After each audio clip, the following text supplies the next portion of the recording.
बिस्मिल्लाहिर्रहमानिर्रहीम।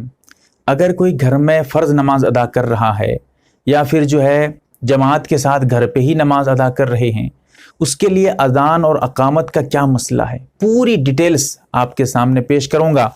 जैसा कि आप अगर देखना चाहें तो फतावा आलमगीरी पे जिल्द नंबर 1 सफ़ा नंबर 53 पे और बदायूं सनाई पे जिल्द नंबर 1 सफ़ा नंबर 377 पे पूरी तफसीलात मिलेंगी। सबसे पहली बात तो ये समझें, ये मसला सिर्फ़ और सिर्फ मर्दों के लिए है, क्योंकि औरतों के लिए अज़ान और अक़ामत है ही नहीं, सिर्फ मर्दों के लिए है ये मसला। उसके बाद ये भी समझ लीजिए, अज़ान और अक़ामत का जो मसला है ये सिर्फ और सिर्फ फ़र्ज़ नमाज के लिए है। सुन्नत नमाज, नफल नमाज, वाजिब नमाज, इनके लिए अज़ान और अक़ामत का कोई मसला नहीं है। इसमें अज़ान और अक़ामत है ही नहीं, सिर्फ फ़र्ज़ नमाज के लिए है ये मसला। उसके बाद ये भी समझना है आपको, घर पे आप नमाज पढ़ रहे हैं या कहीं मैदान में या कहीं दूसरी जगह हॉल वॉल पे नमाज पढ़ रहे हैं, मस्जिद में नहीं पढ़ रहे हैं, मस्जिद के अलावा कहीं और पढ़ रहे हैं, उसके लिए यह मसला बता रहा हूं। अगर आप मस्जिद में पढ़ रहे हैं तो उसके लिए मसला बिल्कुल अलग है और वो मसला बहुत तफसील है, इसीलिए उसको छोड़ रहा हूं। मस्जिद का मसला दूसरा है, ठीक है। धोखा मत खाइएगा, वरना फिर मसला गड़बड़ कर देंगे तो कुछ और समझ के बैठ जाएंगे, इसीलिए इसको वाज़ेह करता हूं मैं। उसके बाद ये समझ लीजिए, अज़ान और अक़ामत ये ज़रूरी नहीं है। ऐसा नहीं है कि अज़ान और अक़ामत न हो तो आपकी नमाज नहीं हुई, दोबारा नमाज पढ़ना ज़रूरी हो जाएगा, ऐसा नहीं है।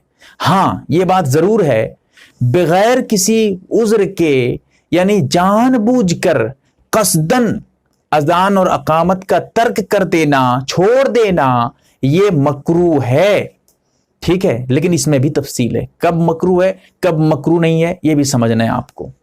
सबसे पहली बात, अगर आप अकेले पढ़ रहे हैं या जमात के साथ पढ़ रहे हैं, दोनों का मसला एक है। अभी बता रहा हूं जो, वो ये है कि अगर आपके इलाके में मस्जिद है और मस्जिद की अजान की आवाज़ आपके घर तक आती है, यानी आपके इलाके की वो जो मस्जिद है आपके इलाके की मस्जिद है और उसी मस्जिद की आवाज़ आपके घर तक आती भी है, तो ऐसी सूरत में अगर उस मस्जिद में अजान हो चुकी है और नमाज भी हो चुकी है, अकामत कहकर जमात से नमाज पढ़ चुके हैं, उसके बाद आप घर पे नमाज अदा कर रहे हैं, तो ऐसी सूरत में आपके लिए यह है कि अब आपको अजान और अकामत कहना कोई मतलब सुन्नत भी नहीं है, और अगर नहीं कहेंगे ऐसे ही नमाज पढ़ लेंगे, बिला कराहत जायज़ है, कोई हरज नहीं, कोई गुनाह नहीं है। फिर भी उसके बावजूद अगर आप घर पे नमाज अदा कर रहे हैं, मस्जिद में नमाज होने के बाद, मस्जिद में अजान और अकामत होने के बाद भी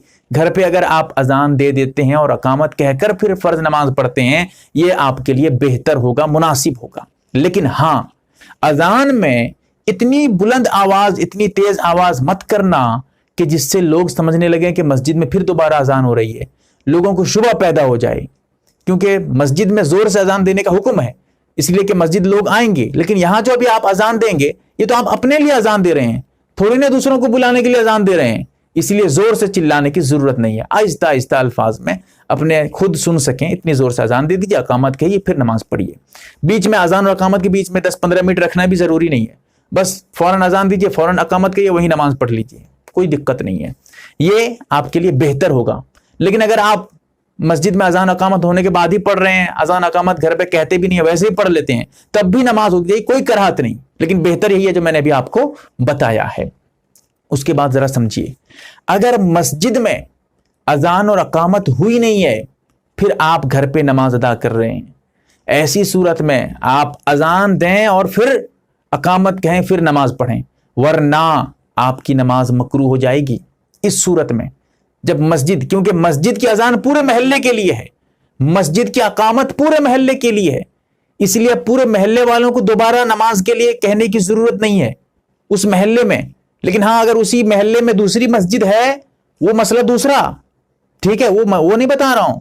लेकिन उसी महल्ले के जो बाशिंदे हैं, घर पे नमाज पढ़ रहे हैं या कहीं मैदान पे या खेत वेत खलियान पे गए हुए थे, खेत वेत पे काम करने गए थे, वहीं पर जमात से नमाज पढ़ रहे हैं, या कोई अकेला है वो नमाज पढ़ रहा है और यहाँ महल्ले के अंदर है वो, और अजान की आवाज भी वहां तक पहुंचती है, तो फिर ठीक है, उसको दोबारा कहने की जरूरत नहीं। लेकिन अगर महल्ले की अजान अकामत हुई नहीं है तो ये कहेगा, वरना फिर मकरूह हो जाएगी नमाज, उसकी नमाज तब भी हो जाएगी।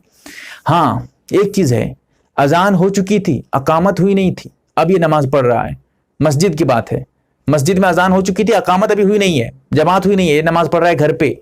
ऐसी सूरत में अजान तो हो चुकी है, अजान अब देने की जरूरत नहीं है, दे देगा तो अच्छी बात है, नहीं देगा सिर्फ अकामत कह के भी नमाज पढ़ ले तो ये समझेगा। उसके बाद ये भी समझना है आपको, ये मसला बहुत जुजियात है, बहुत बारीकी, न समझ पाए अल्लाह के लिए इसको बार बार सुनिए ताकि मसला एक एक करके आपका हल हो जाए। मैंने कई किताबों को पढ़ने के बाद ये जुजियात आपके सामने पेश करने की जरूरत की है, याद रखिएगा। देखिए, अगर आप मस्जिद पे यानी अजान और अकामत दूसरे इलाके पे हुई है, आपके महल्ले पे मस्जिद नहीं है, आपके गांव पे मस्जिद नहीं है, दूसरे गांव पे मस्जिद है, वहां की अजान की आवाज आए या न आए, अगर आप अपने बस्ती में अपने गांव में नमाज अदा करेंगे तो घर पे अदा करेंगे, तब भी आपके लिए अजान कहना है और अकामत भी कहना है। इसी तरह आप अपने गांव में हैं और अपने गांव की मस्जिद भी है, लेकिन गांव की मस्जिद इतनी दूर में है कि जिससे वहां की अजान की आवाज आप तक आती नहीं है। ऐसी सूरत में भी आप अजान दे दीजिए और अकामत कहिए, फिर नमाज पढ़िए। ये पूरी डिटेल्स, पूरी तफसील मैंने आपके सामने रखा है, इसको समझने की कोशिश करिए, अल्लाह के लिए बार बार सुनिएगा वरना मसला गलत समझ जाएंगे। आप देख रहे हैं MARB दीनी मालूमात यूट्यूब चैनल को सब्सक्राइब करें, वीडियो को लाइक और शेयर करें। फेसबुक, ट्विटर, इंस्टाग्राम और टेलीग्राम पर आप हमें फॉलो कर सकते हैं। हमारी वीडियोस आप अपने चैनल पर डाल सकते हैं, हमारी तरफ से इजाज़त है। हमारे साथ व्हाट्सएप पर जुड़ने के लिए आप अपने व्हाट्सएप से अपना नाम और फुल एड्रेस के साथ ऐड लिखकर हमारे व्हाट्सएप नंबर 8908939343 को मैसेज करें, और हमारा काम पसंद आए तो गूगल पे, फ़ोन पे या बैंक अकाउंट के जरिए मदद कर सकते हैं।